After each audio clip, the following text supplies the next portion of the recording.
Many homeowners eventually ask the same question.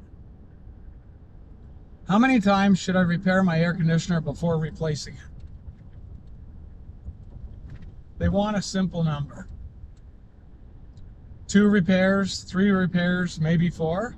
But the truth is there's no exact number. Air conditioners do not wear out on a schedule. Some systems can run for years with only small fixes.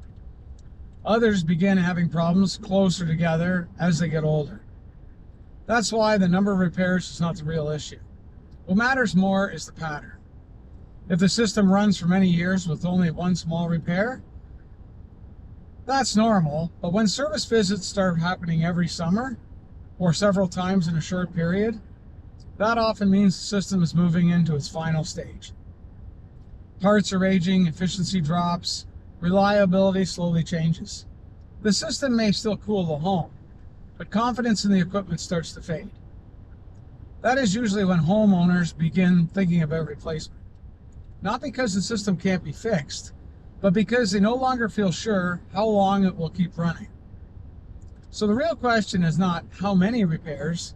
The better question is how dependable the air conditioner still is.